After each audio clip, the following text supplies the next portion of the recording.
원자 모형의 연대표에 대해서 설명하겠습니다. 과학자들이 실험을 하고 원자에 대해서 많은 것을 알게 되었기 때문에 과학자들은 원자에 대한 개념을 바꾸어왔습니다. 여러분들은 이 영상에서 과학자들이 수년 동안 원자에 대해 그려보거나 상상했던 다양한 생각들의 역사를 보실 수 있을 겁니다. 원자의 개념에 대해 실제로 이야기한 최초의 사람들은 고대 그리스의 철학자인 데모크리토스와 그의 선생인 레오키포스였습니다. 그들은 약 2500년 전에 살았고 데모크리토스는 이런 말을 했습니다. 빵 한 조각과 같은 물체를 상상해 보아라.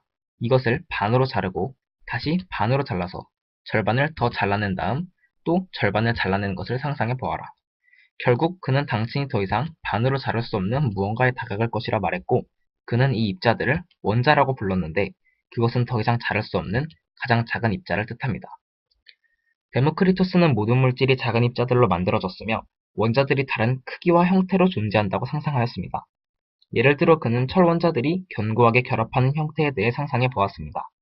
또한 그는 소금에서 강렬한 맛이 난다고 느꼈기 때문에 소금 원자가 급격하게 팽창했다고 생각했습니다. 그러나 데모크리토스는 옳았지만 사람들은 그의 생각을 제대로 받아들이지 않았습니다. 그 이유 중 하나는 같은 시기의 유명한 철학자인 아리스토텔레스가 물질이 무엇으로 이루어져 있는지에 대한 자신의 생각을 제안했기 때문입니다. 그는 흙, 물, 공기, 불 및 에테르 성분의 양에 따라 다른 것들이 만들어졌다고 말했습니다. 사람들이 데모크리토스의 말 대신 아리스토텔레스의 말을 믿은 것은 아마 아리스토텔레스가 더 유명했기 때문일 것입니다. 그러나 데모크리토스와 레오키포스, 그들은 모두 옳았지만 한 가지 문제가 있었습니다. 그들은 실험실에서 실험을 할 수 없었기 때문에 그들이 자신의 생각이 옳은지 틀린지 증명을 할 수 없었고 그 때문에 몇몇 사람들은 그들의 생각이 그저 운 좋은 추측이었다고 생각합니다. 그들은 실제로 그들이 생각한 것을 증명할 수 없었으므로 그것의 옳고 그름을 어떻게 판단할 수 있었겠습니까? 1808년 영국의 화학자 존 돌턴이 물질은 매우 작은 입자들로 만들어졌음을 보여주는 최초의 과학적 실험을 권하기 전까지 원자에 관한 생각은 약 2000년 동안 그렇게 남아 있었습니다. 다음은 존 돌턴이 어떻게 원자를 그렸는지를 나타냅니다. 돌턴은 원자를 다른 조합으로 변형된 일종의 작은 구슬을 상상했습니다. 돌턴은 원자가 작은 고조각들을 쪼갤 수 없다 가정했습니다. 처음에는 아무도 돌턴을 믿지 않았습니다. 그러나 1800년대 들어서 점점 더 많은 과학자들이 돌턴을 믿기 시작했습니다. 그리고 1900년대 초에 원자에 대한 사람들의 생각이 바뀌기 시작했습니다. 이러한 변화는 1800년대 후반에 톰슨이 원자보다 더 작은 전자가 있다는 것을 발견하면서 시작됩니다. 톰슨은 전자가 원자보다 훨씬 작기 때문에 원자는 가장 작은 입자가 아니라고 말했습니다. 따라서 원자가 제일 작고 쪼갤 수 없다고 말한 돌턴의 주장은 틀리게 됩니다.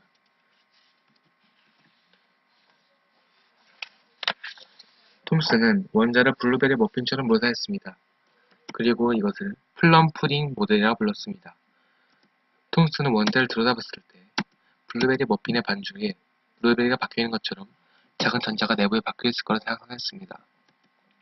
그리고 톰슨은 블루베리 머핀 안에 있는 빵 부스러기가 양전활팀 물질에 대응된다고 생각했습니다. 그래서 원자는 양전활팀 물질에 전자가 갇혀있는 구조가 됩니다.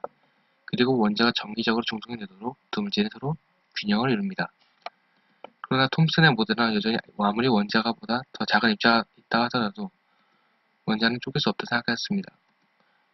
이후 러더퍼드는 알파 입주 산란 실험에서 원자는 중심에 양전하가 집중되어 있는 핵을 가지고 있다는 것을 발견하였으며 전자와 원자핵 외에도 빈 공간이 있음을 발견하였습니다. 톰슨은 양성전하가 로빈의 반죽처럼 분포되었다 생각했지만 러더퍼드는 이 모든 양전을 띠고 있는 물질이 중심에 집중되어 있음을 보여주었습니다. 이 모델은 핵을 가지고 있기 때문에 원자의 핵 모델이라고도 부릅니다. 일부 사람은 이것을 러더퍼드 모델이라고도 부릅니다. 지금까지 이야기들은 모두 양전하와 핵에 대한 것이었습니다. 원자에서 이 전자들이 실제로 무슨 일을 하는지에 대해서는 자세한 논의가 되지 않았습니다. 1913년 물리학자인 닐스 보어는 또 하나의 원자의 모형을 생각해냈습니다. 보어는 러더포드처럼 원자 중심에 핵이 있다고 생각했습니다. 그러나 전자가 원자 전체에서 무작위로 분포되는 것이 아니라 태양 주위의 궤도와 같은 일종의 원형 궤도로 핵 주위를 돌고 있다고 생각했습니다. 사람들은 전자에 대한 보어의 생각이 처음엔 옳다고 생각했습니다. 그러나 1920년대 우주과학적인 실험에 의하면 이는 전자가 실제로 움직이는 방식과 정확히 일치하지는 않았습니다. 그리고 다양한 물리학자, 특히 에르윈 슈레딩거는 전자가 궤도에서 실제로 회전하지 않았음을 보여주었습니다. 사실 그들은 파리들과 비슷했고 원자 주위를 만들어 다른 모양을 그렸습니다. 보어는 자신의 원자 모양에서 전자가 도는 궤도라고 불렀습니다. 슈레딩거는 그가 생각한 전자의 극도로 복잡한 스케치들을 오비탈이라고 불렀습니다. 이 그림과 같이 원형 오비탈도 있지만 전자는 원을 만들지 못합니다. 이것은 사실 3차원이므로 고입니다. 또 다른 모양도 있는데 전자가 만들 수 있는 또 다른 유형의 궤도는 이 종류의 아령 모양입니다. 그들은 원자 주위를 만들어 다른 모양을 스케치합니다.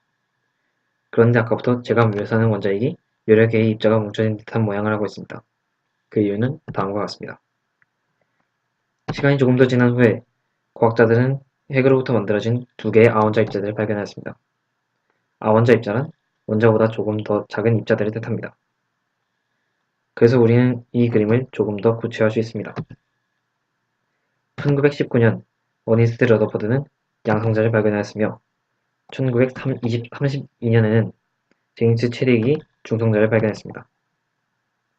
원자 모형의 진짜 정확한 모습은 전자가 구름 형태를 이동하는 것입니다. 그리고 여기서 아원자 입자들은 양성자와 중성자입니다. 이제 우리는 원자에 대해 어떻게 생각하느냐가 중요합니다. 하지만 과학자들은 더 많은 실험을 할 때 원자에 대해 점점 더 많은 것을 배우기 때문에 이 모델이 원자를 정말 완벽하게 표현한 것은 아니라는 사실을 알게 될 것입니다. 그리고 그들은 이것을 바꾸고 훨씬 더 세련되게 해나갈 것입니다.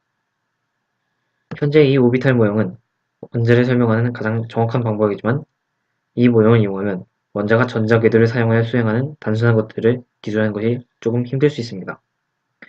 그래서 대부분 원자에 대하여 이야기할 때 오비탈 모형과 보어 모형을 결충시켜 사용합니다. 왜냐하면 보어 모델은 간단한 것들에서는 아주 잘 작동하기 때문입니다. 우리는 이와 같은 원자에 대한 사고방식이 결합 등에 대해 말하는 간단한 작업에는 매우 유용하다는 것을 알게 될 것입니다. 그러나 원자에 논의할 때 실제로는 이와 정확히 같지 않으며 실제로는 오비탈 모형에 훨씬 더 가깝다는 것을 명심하십시오.